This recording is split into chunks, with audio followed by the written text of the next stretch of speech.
Permítame mostrarles, les decía, hay testimonios, hay nuevas entrevistas con respecto a lo que están pasando los familiares, las personas que sufren esa distancia con jovencitos a los que se han llevado sencillamente a formar parte de un ejército que no conocían, que no sabían que iban a eso y que ahora se encuentran en una situación extremadamente delicada. Miren para acá.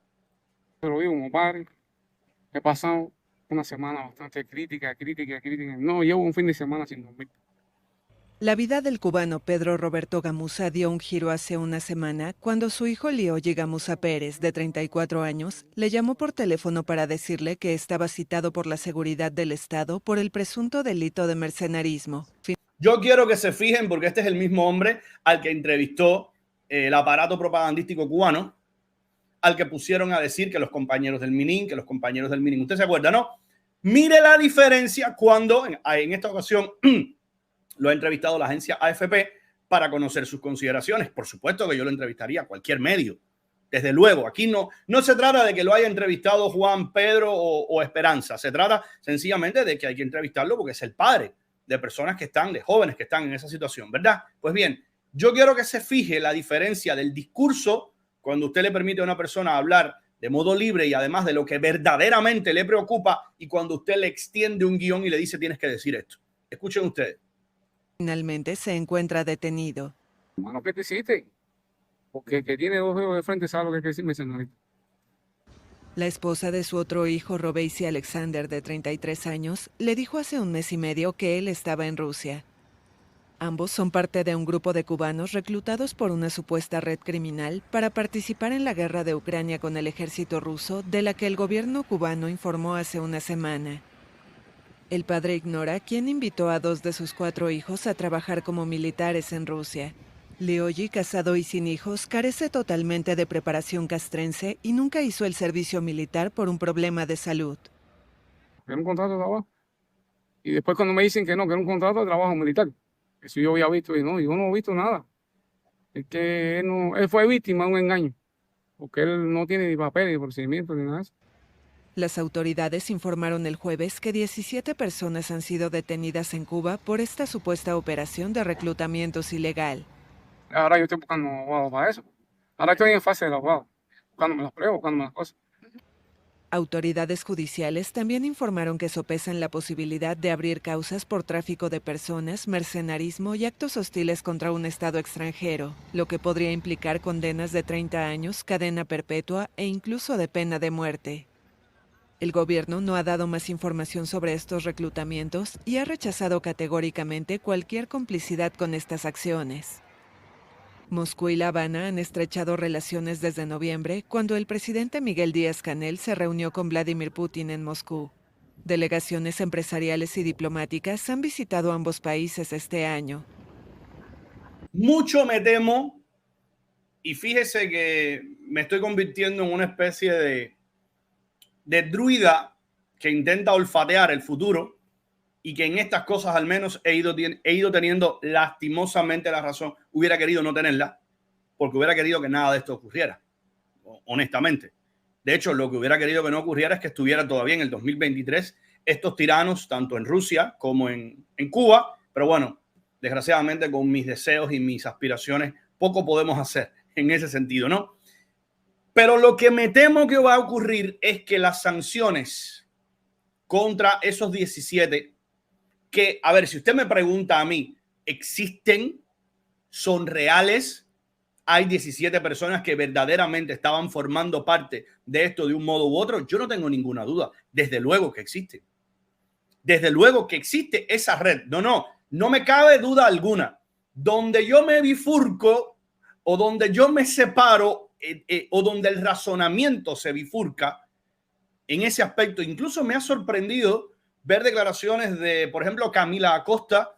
Vi unas declaraciones de Camila Acosta, no recuerdo ahora a qué cadena extranjera, declaraciones desde Cuba, naturalmente, Camila está en Cuba, donde ella dice que ella duda mucho que el gobierno cubano tuviera conocimiento de esto, y eso me dejó con la boca abierta, honestamente, porque a mí me parece una cuestión elemental, me parece una verdad de perogrullo tan evidente que el hecho de escuchar a Camila Acosta diciendo esto no lo voy a ocultar, me dejó un mal sabor.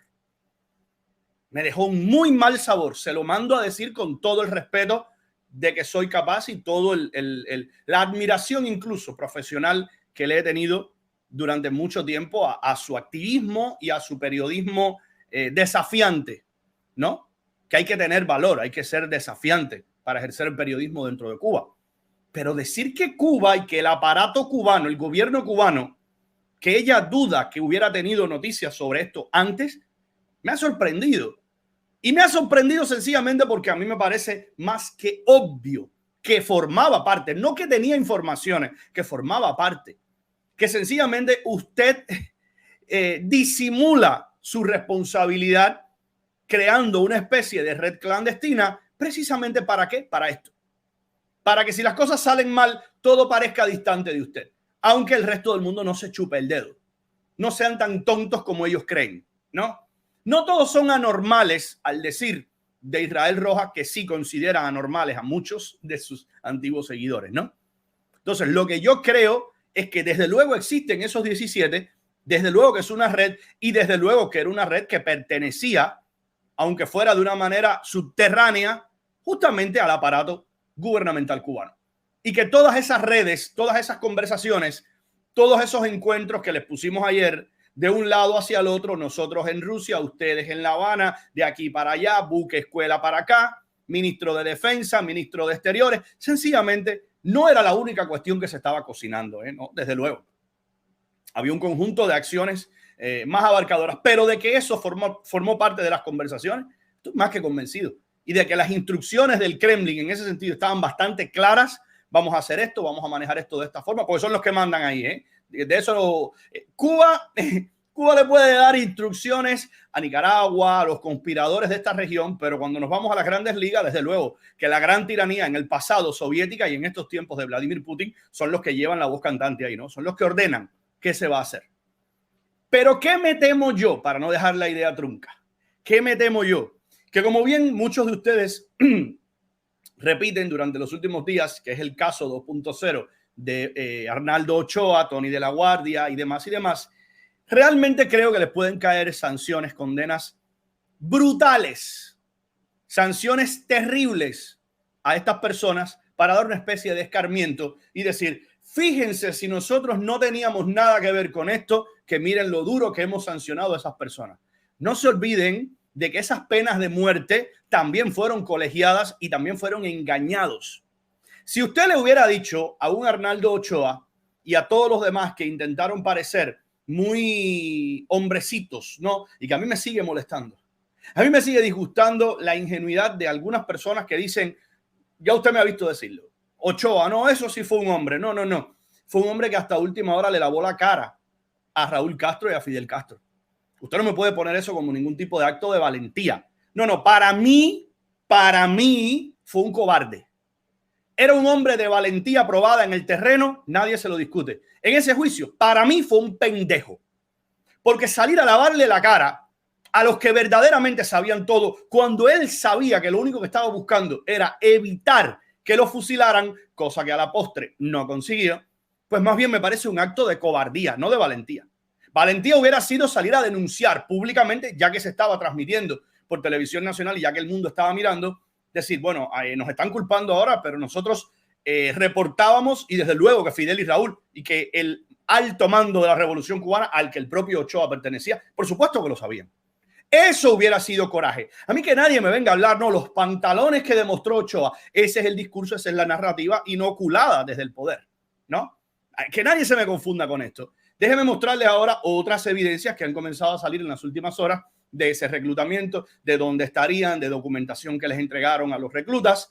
Antes, permítame agradecerle también a Judith Izquierdo, que acaba de engrosar el listado.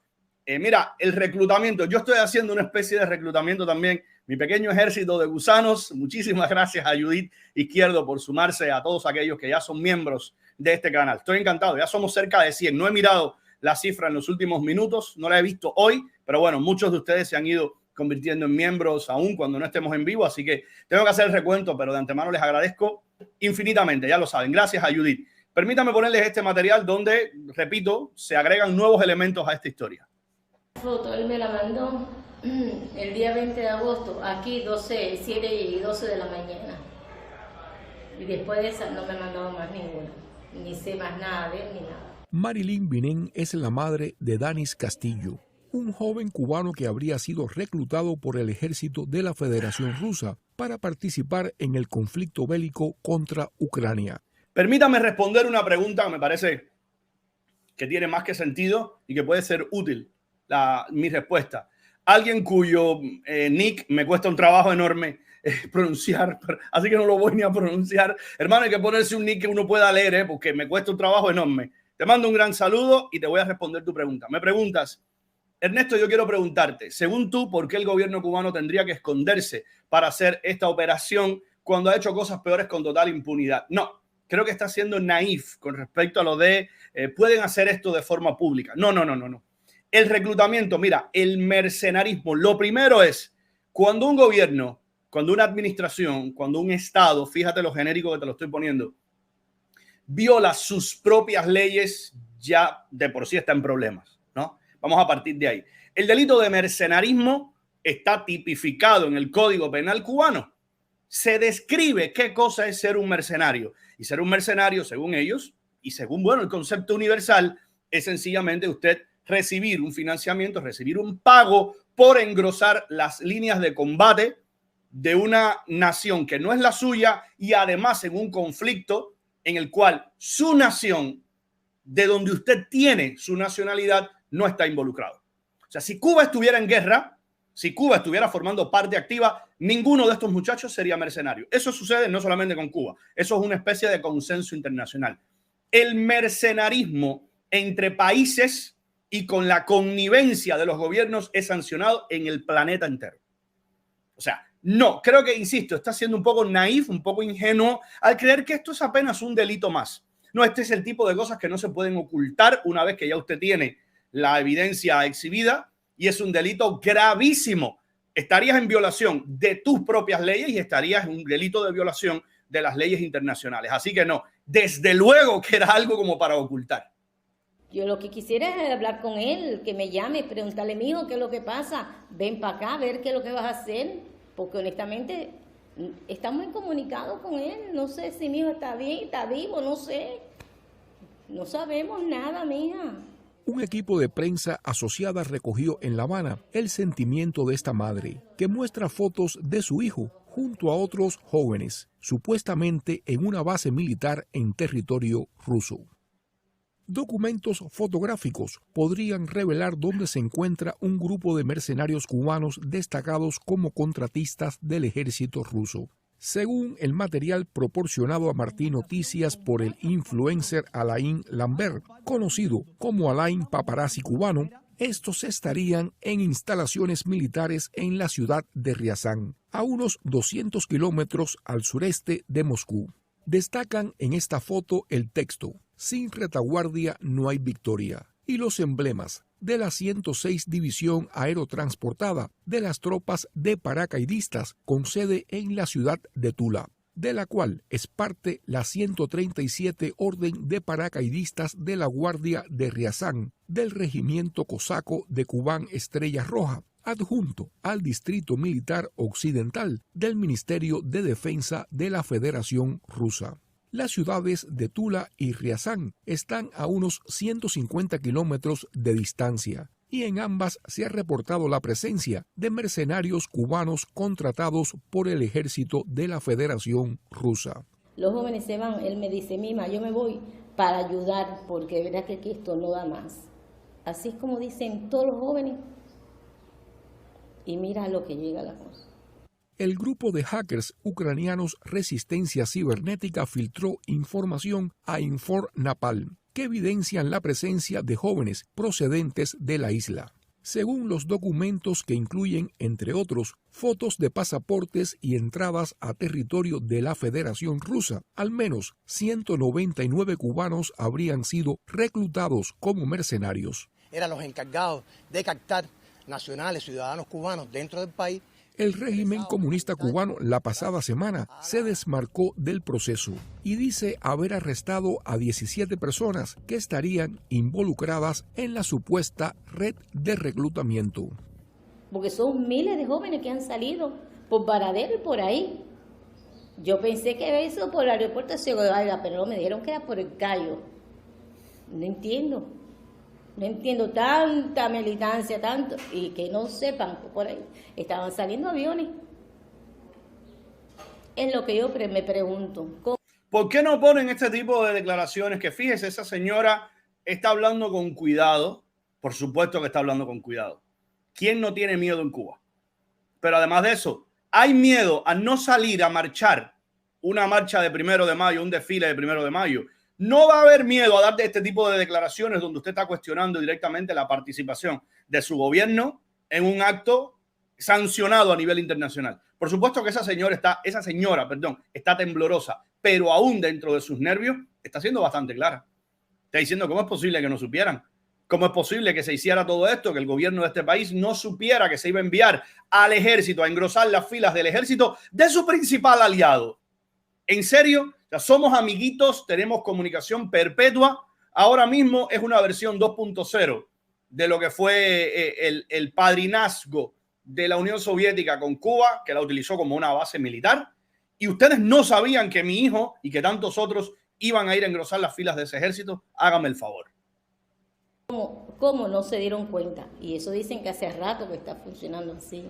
La pregunta que Marilyn Vinén se hace es generalizada en buena parte de la población cubana. ¿Cómo el Estado partido que controla todo en la isla de gobierno comunista desconocía la existencia de estos reclutamientos? Luis Guardia, Martín Noticias. No, quienes no lo sabían eran los padres, quienes no lo sabían eran los propios reclutados. Los reclutas no tenían ni la más mínima idea de a dónde iban. De eso sí estoy más que convencido. Porque lo hubieran sabido los padres. Y porque quiero creer que los padres que están haciendo estas declaraciones los habrían detenido con sus propias vidas, ¿no?